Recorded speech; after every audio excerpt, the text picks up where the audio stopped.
everybody, Bob Stafford, Trainmaster Bob, and welcome to the November 2025 Susquehanna and Hudson River Railway Update. It's been a couple months since I did one of these. I've just been very sick the last few months and haven't had much energy. And my voice was so weak, my wife actually stopped procrastinating about getting hearing aids and went and got her hearing aids because she couldn't hear me. Okay, that's how bad off I was there for a while. Anyways, I'm starting to recover, feeling better. The guys have been coming over every Tuesday and we've been getting some work done on the layout.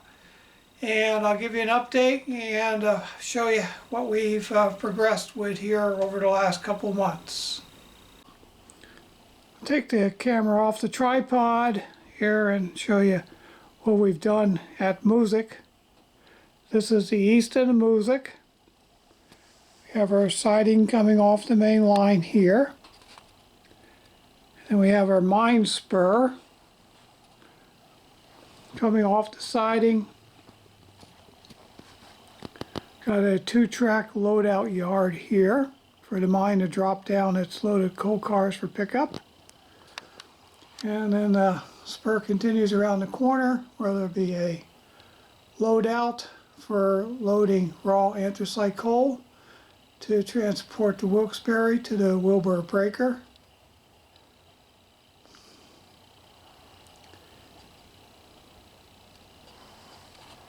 And this switch here is going to lead to a retail coal dealer.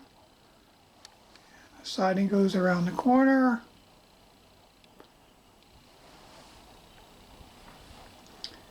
And the west end of the siding is here directly under Schonersville. Gives you an idea of the location we're talking about. Now I'll show you some of the construction we did. Lou installed the cork at the east end of Moosic, and what we found out was when he got all done and he had weighted us all down, we let it sit overnight with weights on it. Following day we had a section of cork that was still loose and did not glue down, so we had to go in there and fix it. It's the area that the pencil is pointing to, and there you can see how it was loose. So what I did to fix it was I took some matte medium. I poured some into the cap off a Gatorade container, if I remember right, that's what it came off of. And always make sure when you get done pouring like this, you take a paper towel and you wipe the top off so you don't glue the top on. Tell me how I know that. Okay? So then I added water to it.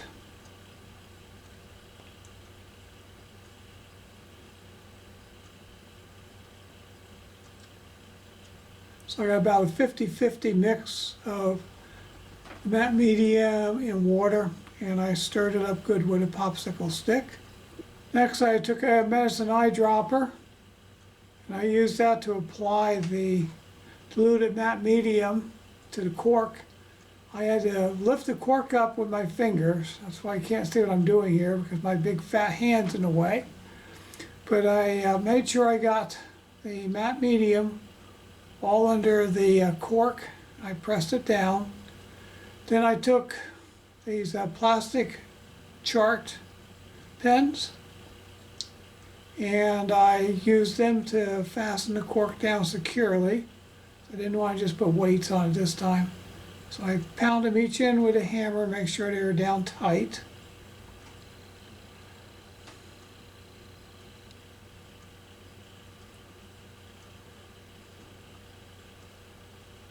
And once I had everything in, I just let it sit overnight and to dry. Following day, I took the pens out, used a pair of pliers to pull them up, no problem. And then we continued on to the next step, which was to put the spackling compound down.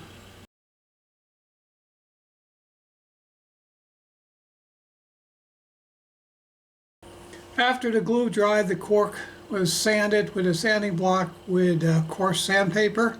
Found that medium sandpaper clogs up with the cork dust granules. And then I used spackling compound, and I spread it with a putty knife over top of the roadbed. This is to fill in all the gaps and the imperfections in between the pieces.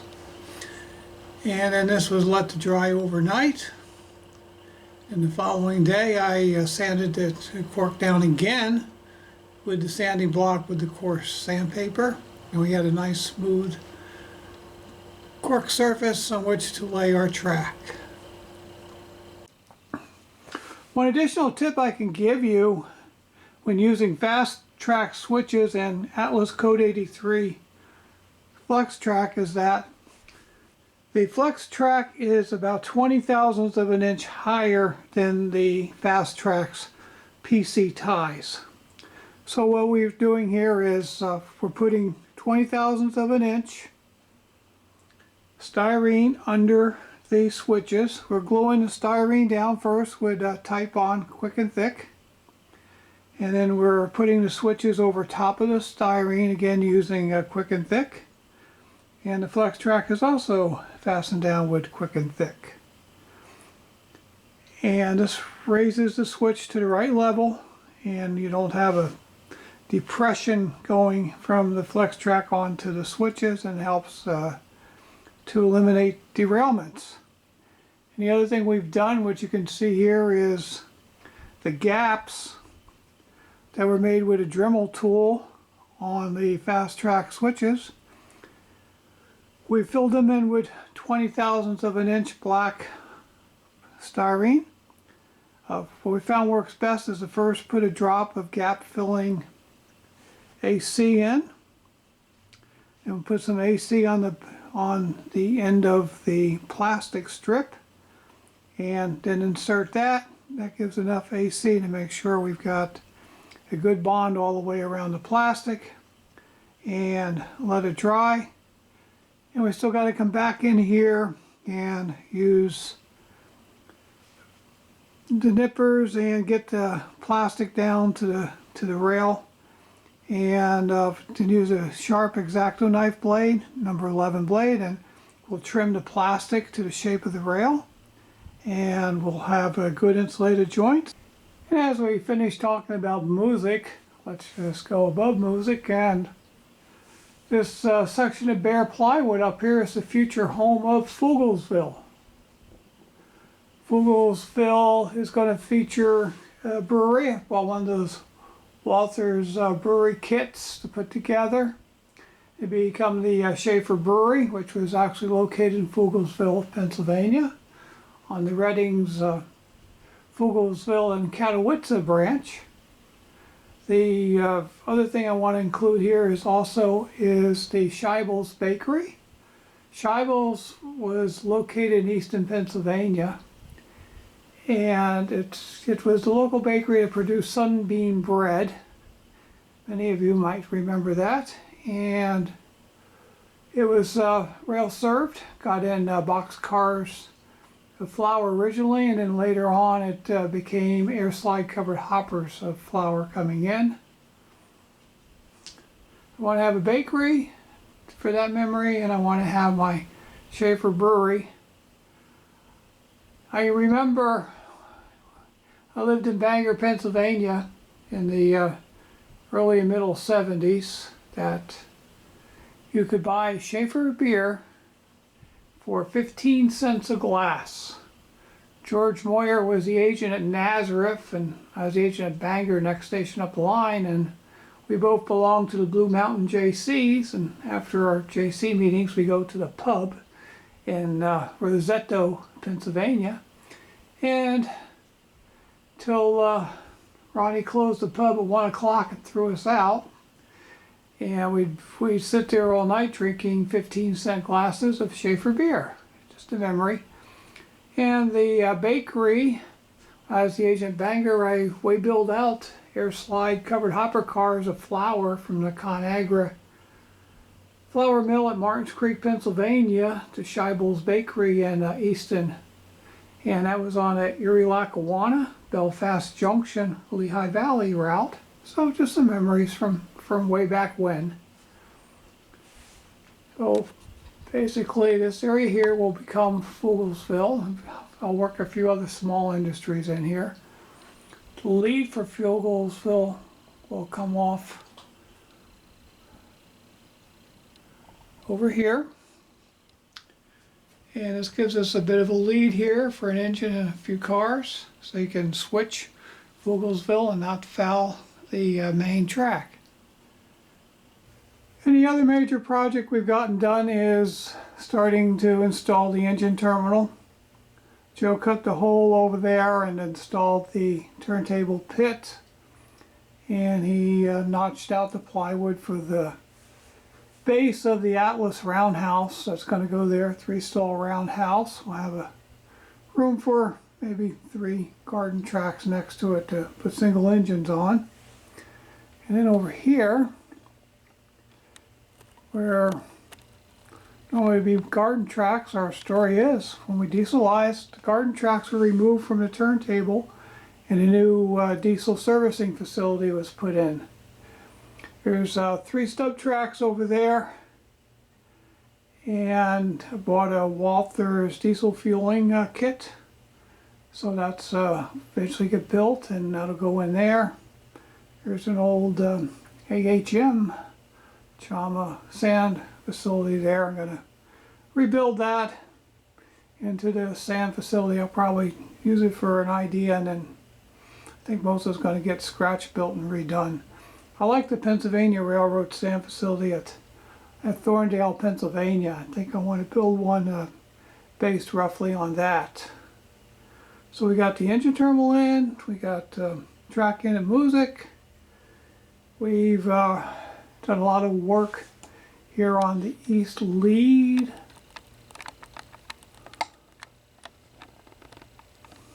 On all these switches to perfect them.